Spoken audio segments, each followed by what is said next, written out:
তারেক রহমান যদি কোনো একটি পর্যায়ে, তিনি অনেক বছর ধরে লন্ডনে আছেন, কোনো একটি পর্যায়ে সেখানে অ্যাসাইলাম চেয়ে থাকেন, রাজনৈতিক আশ্রয় চেয়ে থাকেন, ইউরোপিয়ান দেশগুলো কিংবা যে কোনো দেশে রাজনৈতিক আশ্রয় দেওয়ার যে শরণার্থী বিষয়ে যে বিদ্যমান আইন, এমনকি ব্রিটিশ আইন, সেটাও আমি একটু দেখেছি যে ব্রিটিশ আইন, সেই আইনে তিনি রাজনৈতিক আশ্রয় তখনই পেতে পারেন যখন তার নিজ দেশে তার জীবন হুমকির সম্মুখীন, তিনি সেখানে ইনসিকিউর। তারেক রহমান যখন লন্ডন ত্যাগ করেছেন, তারেক রহমান যখন বাংলাদেশ ত্যাগ করে লন্ডনে গিয়েছেন, তখন বাংলাদেশে তার জীবন হুমকির মুখে ছিল এবং তিনি দেশ থেকে বাধ্য হয়েছেন। ফলে সেরকম একটি পরিস্থিতিতে তিনি যদি ইউকেতে, যুক্তরাজ্যে রাজনৈতিক আশ্রয় চেয়ে থাকেন, সেটা দোষের কিছু না।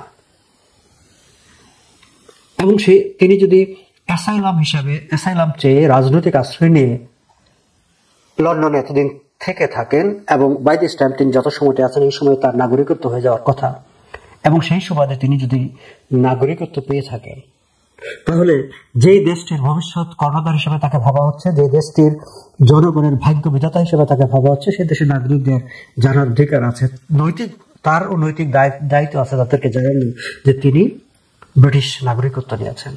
এবং অ্যাসাইলামের মাধ্যমে যদি তার ব্রিটিশ নাগরিকত্ব হয়ে থাকে বা অ্যাসাইলামের মাধ্যমে যদি তিনি লন্ডনে থেকে থাকেন, তাহলে সেই আইনের কিন্তু আরেকটি শর্ত হচ্ছে যে তিনি, এটি ধরেই নেওয়া হয় যে তিনি তার নিজ দেশে আর যেতে পারবেন না, তিনি যেতে পারেন না, সেটি তার জন্য বিপজ্জনক।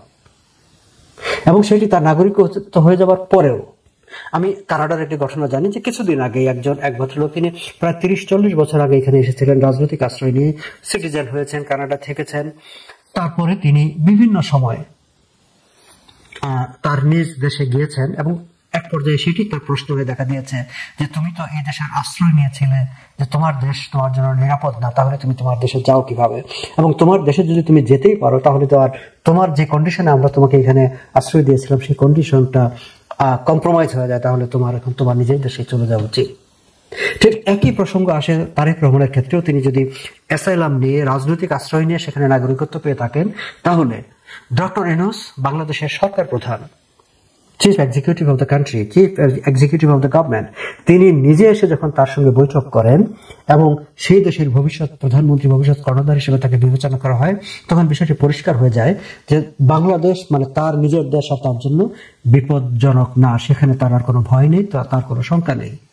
এবং এই পরিস্থিতিটি তার এই যে ব্রিটিশ যে শরণার্থী আইন, সেই শরণার্থী আইনটিকে, যে আইনের আওতায় তিনি লন্ডনে আশ্রয় পেয়েছেন, সেই আইনটি কম্প্রোমাইজ হয়ে যায়। এবং সেটি কম্প্রোমাইজ হয়ে গেলে সেই আইনে তাকে তার নিজ দেশে ফিরে যেতে বলার রাইট জন্মায় ব্রিটিশ গভর্নমেন্টের, ব্রিটিশ ইমিগ্রেশনের। সেটি তাকে বলা হবে কিনা জানি না, কিন্তু ব্রিটিশ গভর্নমেন্টের সেটি এখতিয়ার হয়। এবং সেটি নিয়ে কেউ যদি আইনি দেন দরবার করার চেষ্টা করেন তারেক রহমানের বিপক্ষে, তাহলে তাদেরও একটা লিগ্যাল গ্রাউন্ড তৈরি হয় এটি নিয়ে কোশ্চেন করার। এবং একই সঙ্গে এই মুহূর্তে লন্ডনে যারা রাজনৈতিক আশ্রয়ের প্রক্রিয়ায় আছেন, তাদের সেই কেসের ক্ষেত্রে ওইটাকে ইম্প্যাক্ট করে যে তোমার দেশে তো তাহলে তোমাদের পরিস্থিতি আর আগের মতো তো বিপদ সংকুল না, দেখো তোমার দেশের সরকার প্রধান এসে এখানে একজন আশ্রয় প্রার্থীর সঙ্গে বৈঠক করে তার দেশের ভাগ্য নির্ধারণের জন্য কথাবার্তা বলছে। তিনি যদি রাজনৈতিক আশ্রয়ের মাধ্যমে না থেকে থাকেন, তাহলে কিভাবে তিনি এত বছর ধরে লন্ডনে আছেন? হ্যাঁ, তার আরো পথ আছে। তিনি কি সেখানে টায়ার 1 যে সিটিজেনশিপের যে ব্যবস্থাটা আছে, তিনি কি সেই টায়ার 1 ভিসা নিয়েছিলেন? সেখানে এন্টারপ্রেনার হিসাবে, সেখানে ইনভেস্টর হিসাবে সেখানে থাকার জন্য সেখানে তাকে একটি মোটা অঙ্কের সেখানে তার একটা এস্টাবলিশমেন্ট করতে হয়, একটা সার্টেন সময় থাকতে হয়, তাকে এস্টাবলিশমেন্ট করতে হয়, সার্টেন নাম্বার অফ পিপলের জব ক্রিয়েট করতে হয়, সার্টেন অ্যামাউন্ট অফ রেভিনিউ তাকে প্রতি বছর গভর্নমেন্টকে দেখাতে হয় যে হ্যাঁ, আমার এই ইনভেস্টমেন্ট থেকে এই পরিমাণ রেভিনিউ আর্ন করেছি আমি। তারেক রহমান কি টায়ার 1, টায়ার 2 সেই ধরনের কোনো ভিসা নিয়েছেন? নিয়ে সেখানে নাগরিক হয়েছে? হয়ে থাকলে সঙ্গত কারণে প্রশ্ন উঠবে যে তাহলে এই হিউজ অ্যামাউন্ট অফ ইনভেস্টমেন্টটা তিনি সেখানে কিভাবে করেছেন, কিংবা তিনি আদৌ কি করেছেন? করে থাকলে তিনি যদি এখন বাংলাদেশের ভাগ্য বিধাতা হিসেবে বিবেচিত হন, তাহলে এই বিষয়গুলো তার কিন্তু এখন ডিক্লেয়ার করার সময়, এখন তার স্বচ্ছতার স্বার্থেই এগুলো নাগরিকদের জানানো উচিত তার। এটি একটি নৈতিক পর্যায়ে পড়ে। এর বাইরে আরো একটি প্রক্রিয়া তার আছে যে তিনি কি গোল্ডেন ভিসায় সেখানে থেকেছেন, সেটি ওর একটা টায়ার 1 বা টায়ার 2 ঠিক সেরকমই, মানে by investing huge amount of money সেখানকার একটি ভিসা নেওয়া, সেই ভিসাটিকে পর্যায়ক্রমে এক্সটেনশন করা। আবার যে শুধু লন্ডনে বা ইউকেতেই তাকে মানে ইনভেস্টমেন্ট করতে হবে এরকম না, ইউরোপীয় যে কোনো দেশে বেশ কতগুলো জায়গা আছে যেখানে অনেকেই বাংলাদেশের আওয়ামী লীগ সরকারের অনেকে ওইসব দেশে ইনভেস্টমেন্ট করে নাগরিকত্ব নিয়েছেন বলে আমরা পত্রপত্রিকা নিউজে দেখেছি। তারেক রহমান যদি সেই সব কোথাও, সেই সব আইল্যান্ড কিংবা কোথাও ইনভেস্টমেন্ট করে সেখানে নাগরিকত্ব নিয়ে এবং সেই নাগরিকত্ব সুবাদে লন্ডনে অবস্থান করে থাকেন, সেটিও দোষের কিছু না।